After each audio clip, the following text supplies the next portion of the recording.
Welcome to another episode of Renaissance Motivation. Today, I have a very special guest with me who is making a returning appearance. Some of you might remember her from our past engaging podcast. I'm pleased to reintroduce to you Niamh. Hi, Niamh. How are you? Hi, Kevin. I'm very well, very happy to be here and excited to chat with you. Just for everybody to know, my name is spelt Niamh and pronounced Niamh. It's an Irish name, so just want to get that confusion out of the way first. Yes, great, great. Yeah, it's true that I used to call you Niamh Dee instead of Yeah, Niamh. I'm used to it. Yes. So today's topic is the art of self-confidence. But before we dive into today's topic, could you please introduce yourself to us and tell us more about your story? Sure, yes. So I'm a coach and I'm a founder of the Fired Up Coaching Academy. So I train other coaches as well. I'm very passionate about the art of coaching. It's really Yes. changed my life. I came to Geneva, living in Geneva, Switzerland. I came here in 1993 and I worked at the UN for about 13 years. Then I had Love to Learn, an educational consultancy business where I worked with children with dyslexia. And it's not unrelated, actually. It was very interesting for me to see what helps them to become more confident. And I noticed the more confident they were, the better at learning they were. But then I got into something called the work of Byron Katie, which is a very simple but powerful process where you identify your stressful beliefs and you question them and let go of your stress. So I trained in that, certified in that. Then I've done lots of coach certifications, and now I'm working full time in my coaching business called Fired Up Coaching. Wow, wow, that's awesome. So talking about self-confidence, what are some of the common, signs or indicators that someone may be struggling with low self-confidence? Great question. Yeah. So the biggest, I would say, the biggest thing that would separate them from somebody who has high confidence is they're not free in their mind. They're too much externally focused, worried about what other people will think of them. If you're confident, then you're free and easy and not all the time wondering what will people think of me. So you're comfortable in your own skin with confidence. So that would probably be number one for low self-confidence. You can be an introvert also. It doesn't necessarily mean you're very extrovert. You can be quietly confident, but you're just a lot more free, maybe not completely free. I would consider myself a pretty confident person, but hey, I have my moments as well. But I'm compared to who I was 20, 30 years ago, I was a lot less confident then.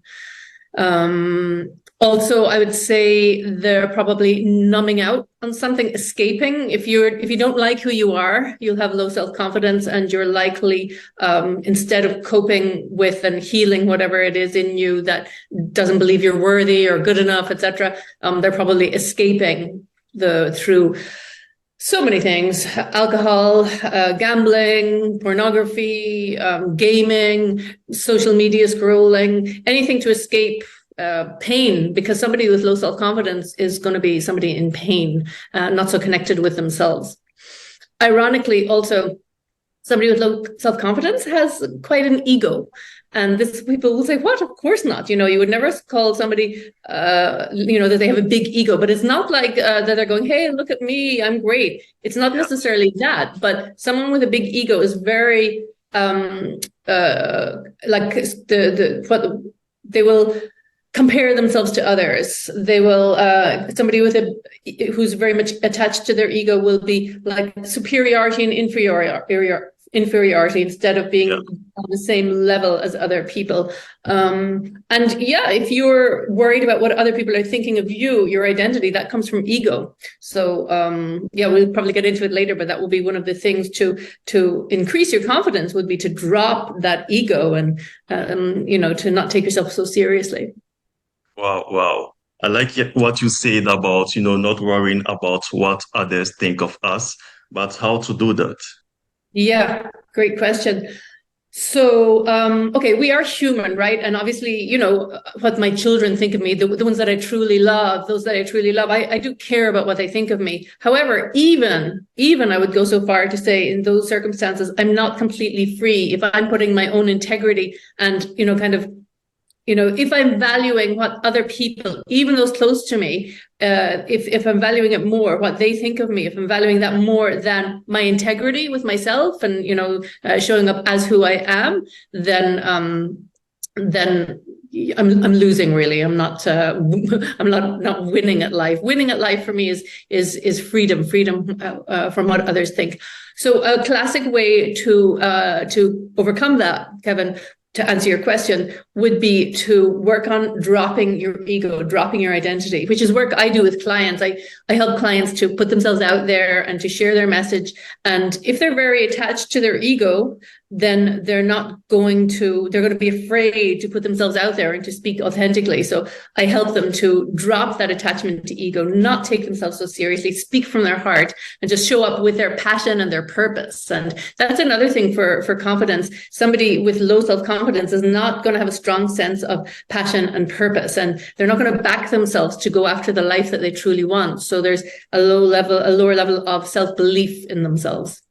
So to overcome that, you just really get clear about who do I want to be in my life and what do I want to achieve in my life, and decide, well, why would you not go for that? Why would you not? Like, do you not, life is so precious, and why would you, deprive yourself of the opportunity of creating a great life for yourself? It's there for us all. And I believe that ego is the thing that is mainly holds us back. It's fear of looking stupid, fear of being a beginner, and fear of what people will say, what people will think of us. We're too invested in the external world instead of being true to ourselves and what we truly want and what we want to create. And I don't mean that in a selfish way, because it's usually a life of impact that you want to have, and you do care about others. But you can only love others you can't love others as more than you. You've got to work on loving yourself first. It's like, filling up that internal jug first, and then the overflow you give out to others. So it's very important to focus on your relationship with yourself first. Yeah, this is very true. Love yourself first. Totally. Yeah. So, yes. So can you share some practical tips or exercises that individuals can use to boost their self-confidence on a daily basis? Absolutely, totally. Because I want to share with listeners that I definitely was not a self-confident person. A true story. And this was now when I was I think I was 21. I was studying at the time, and a lady came in and gave us a self-esteem workshop. And I remember at the time, what on earth is that? It's like, didn't know what it was. And I remember, but at the time I had very low self-esteem, very low self-confidence. And she said, I want you to grade yourselves on a scale of 1 to 10 about where your confidence is at. And I remember this day so well. It still makes me sad when I think about it. I wrote 3 on the piece of paper. And I remember thinking, like, gosh, like that, I valued myself so lowly, which is really, really sad. And, it would be significantly higher now. So the tools, this is how I transformed it. I'm a huge believer in disciplined habits. We learn then to like ourselves more. We keep our word with ourselves. You're going to like yourself more when you're in integrity with yourself. So the way that I work with clients is, gradual habit change, not something so dramatic that they're not going to succeed, but it's like, what can we commit to here where you'll keep your word?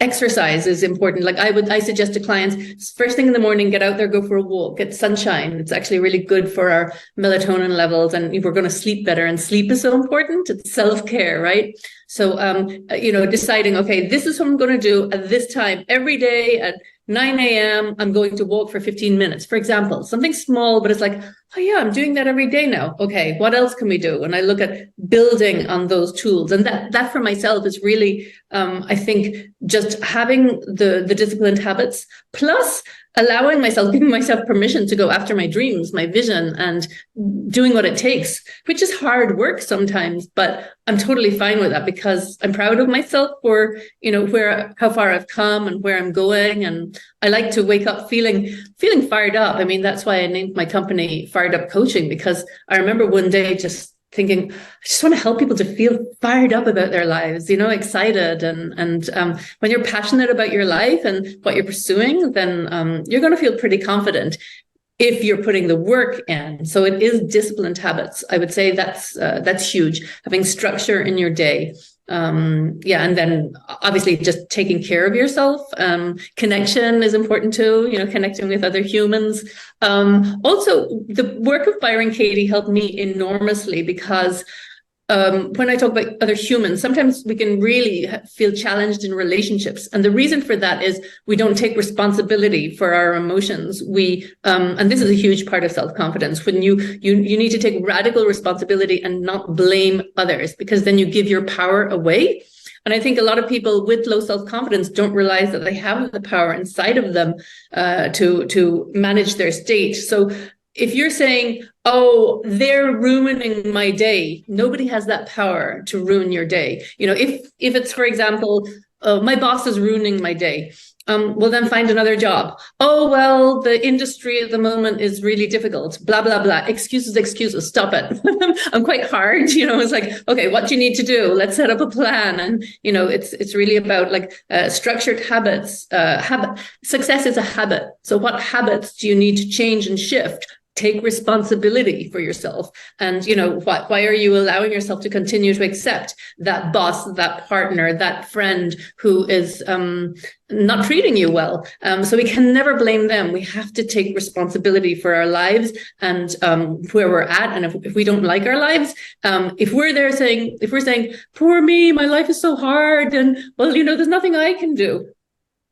Bullshit. Wow. Am I allowed to say that? You've got to really, step up and find your power again, and you'll change your life radically if you do that. Yeah. Wow. I like that.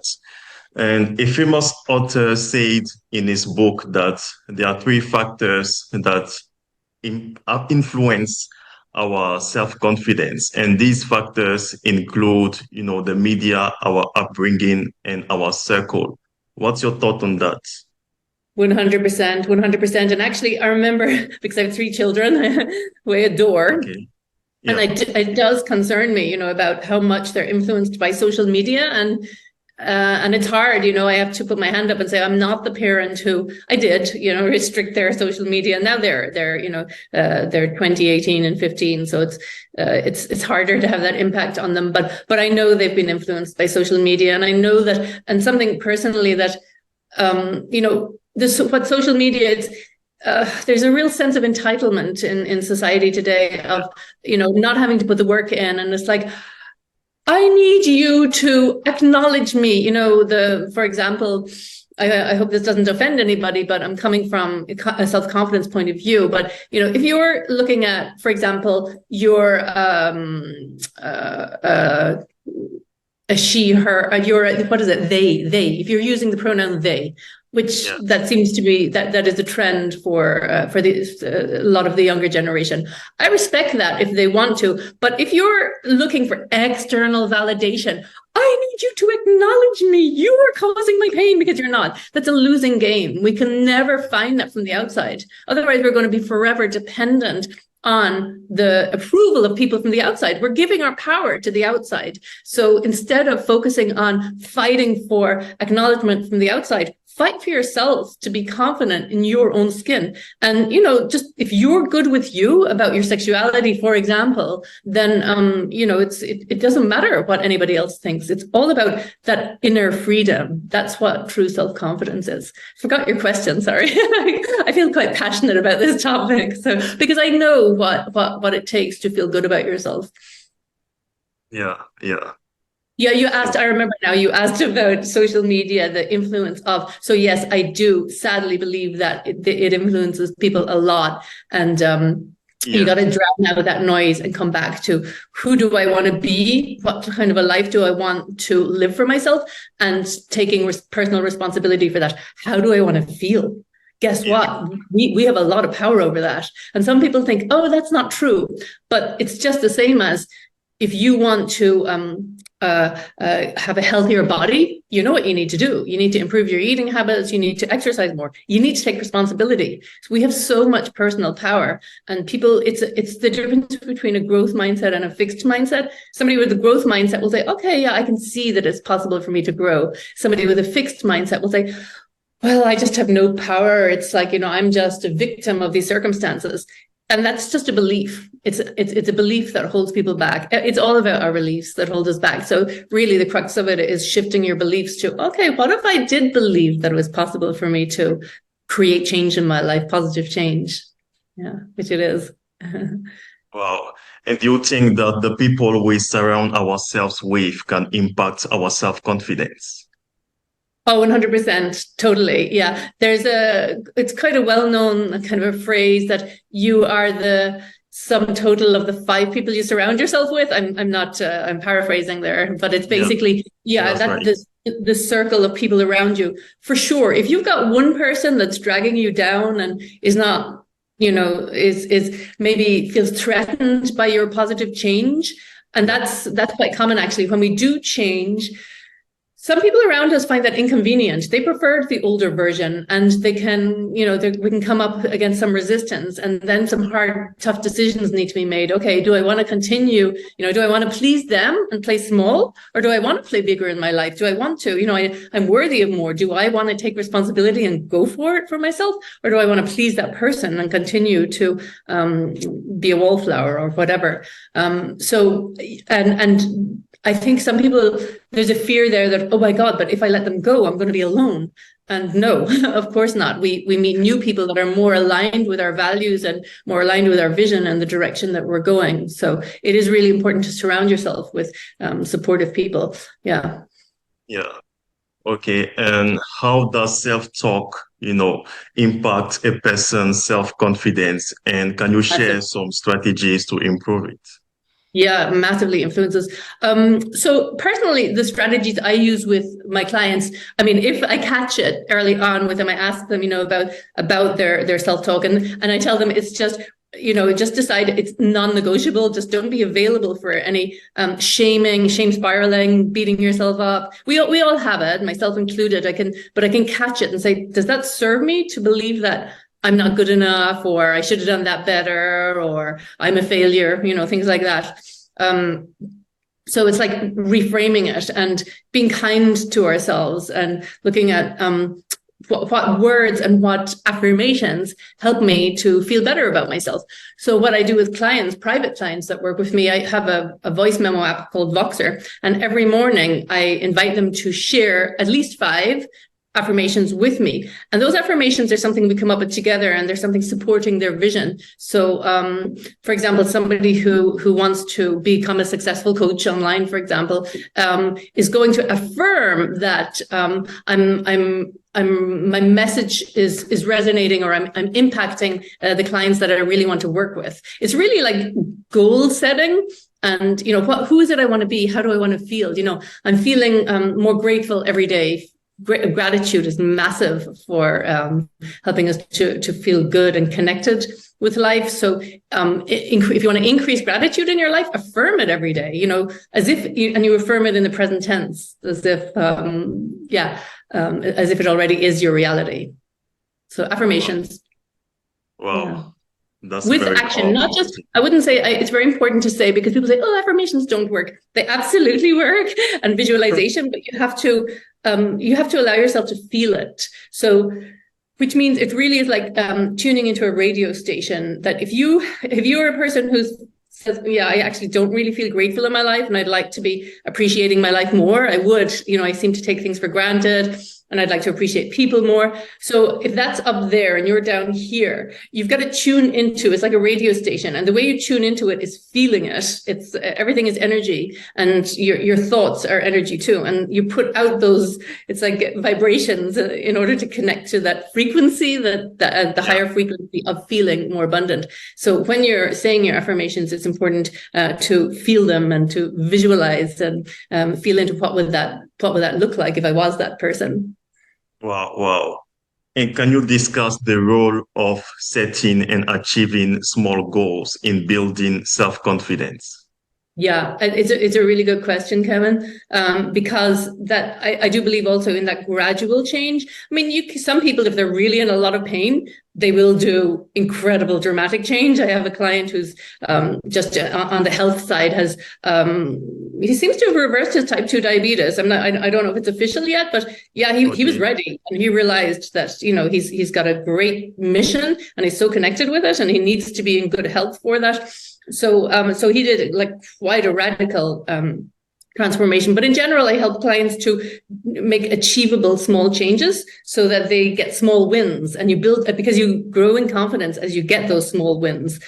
You've got to be achieving something in order to feel better about yourself. So there's a great book called Tiny Habits, as far as I remember, by B.J. Fogg. I love Atomic Habits. That's by James Clear. That's one of the classics.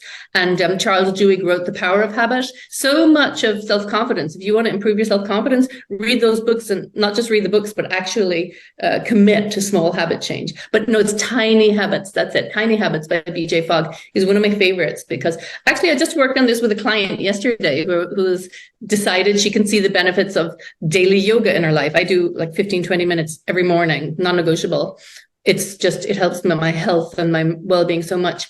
And so she's looking at committing to that. But we're doing tiny habit changes. So we agreed that by next week, she will have done yoga at least once, if not twice. And then we'll, look at increasing it. We're looking at, where can she stack that habit into her schedule? And, you have to do it in a way that it's sustainable habit change. It would be silly to, if you're not a morning person, I am a morning person, but some people are night owls and they prefer to do that in the evening, right? So you have to do what's person as well. for you. You're what? You're a night person? I'm a morning person, a morning, right? Yeah, I'm really fresh in the morning, and I'm just like useless in the evening when it comes to work. But some people can work way into the night. But no, I believe also, in the structure, like having a sleeping schedule. Our circadian rhythms apparently optimally is it's best for us to sleep from 10 p.m. to 6 a.m. That's optimal. And sleep is number one, because it affects our mood. It's hard to feel into affirmations if you're tired. So you got to take care of your sleep first. That's going to increase your self-confidence. In order to have better sleep, you need that sunshine in the morning for your melatonin levels and serotonin. And you need your eating habits to support your a healthy functioning body, and exercise. I'm a massive fan of strength training. That's really massively helped me in my life. So I always encourage, it's not obligatory, but I encourage clients to do some form of strength training as well. Wow. And talking about external validation, how does it, affect a person's self-confidence? And is it really sustainable in the long run? Is it sustainable in the long? Oh, right. To get that external validation. Like praise from others, Yeah. Well, we have all the evidence that it's not sustainable. Look at famous pop stars. Look at famous, people who achieve fame, and they're fed by the audience, and then they realize. A great example of this is David Beckham. Did you watch on Netflix? There was a series called Beckham. I think it's like literally called Beckham. Now, he was adored by by England. Yeah, he was playing for England, and he was just massive. And then suddenly he was hated. He made a mistake, and as a result of that, the UK. I think he got a red card. I don't know if you know the story, but basically, long story short, he went from being adored to being hated. So luckily, he kept going and showing up because he loved football and he was true to his passion. He was not being fed by the crowds. If he had been, it would have destroyed him. Now, it was really hard for him, but 2 years later, again, he was adored again. But you cannot depend on that external validation because it's not reliable. And it's like, well, it's like whatever it was convenient for the public because he was winning for England. So they adored him, but they didn't adore him at all. They didn't even know him. So you can't, external validation doesn't mean anything, right? It's like if you're relying on somebody decides that this is really interesting. I had this with a client yesterday and it was fun. She was talking about something I'd written and she thought that I was very kind of American.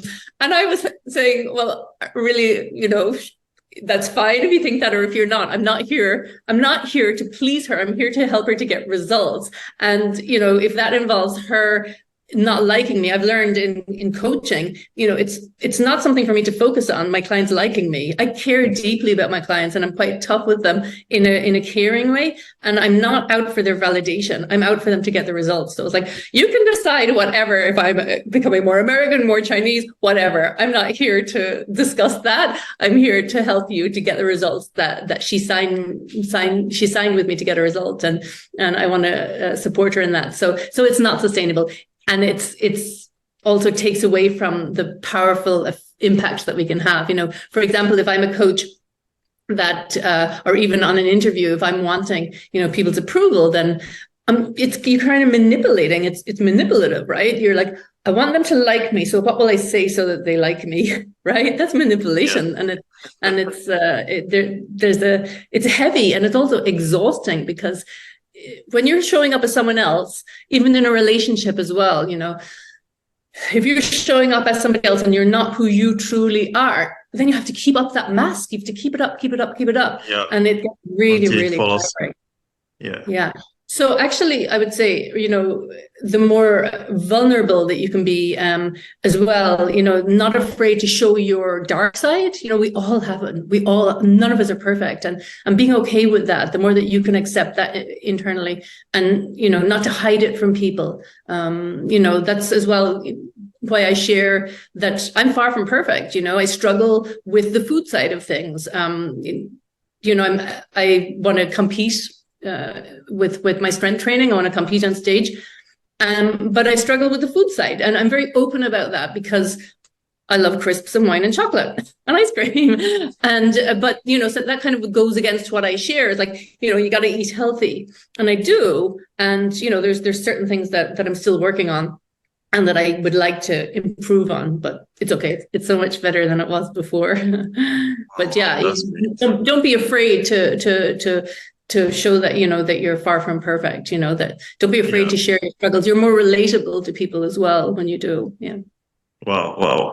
And how can individuals overcome setbacks or failure and, prevent them from negatively affecting their self-confidence? Yeah, maybe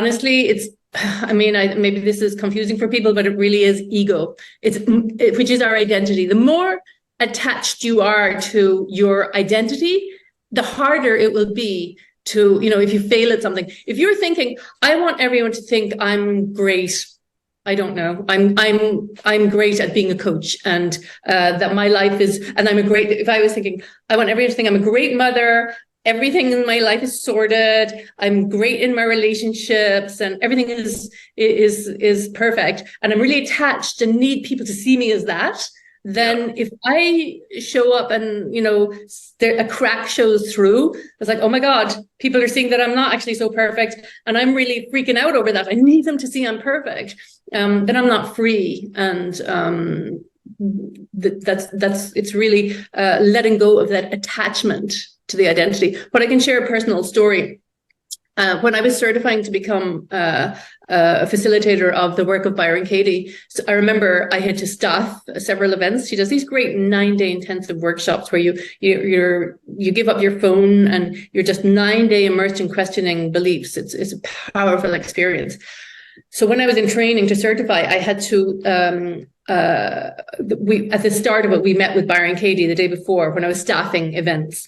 And I remember she would ask, what's your intention for these 9 days? What's one thing that you're like one area of growth. I can't remember the exact question, but I remember setting the intention because I really got it about ego. I said, my intention is to not take myself so seriously.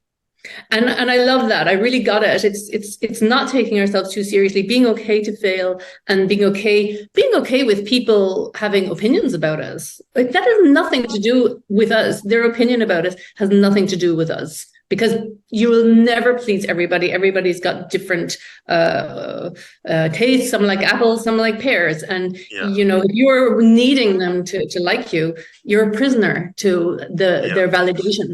So freeing yourself is not taking yourself so seriously, having something that fires you up in your life, a passion, a vision, and taking responsibility and taking the steps to move towards that. I would also say I'm a real fan of stoicism, just like that kind of being okay, getting comfortable with the uncomfortable, doing hard things. That's how you gain in confidence as well. So, for me, the discipline around the strength training, like going to the gym, and that would be an example. Some people, they take cold showers in the morning. I used to do that. I'm not such a fan, but some things like what's outside of my comfort zone. You've got to be okay with doing hard things, because otherwise you're stuck in your comfort zone, and you're not going to expand, you're not going to grow. So leaving your comfort zone is necessary.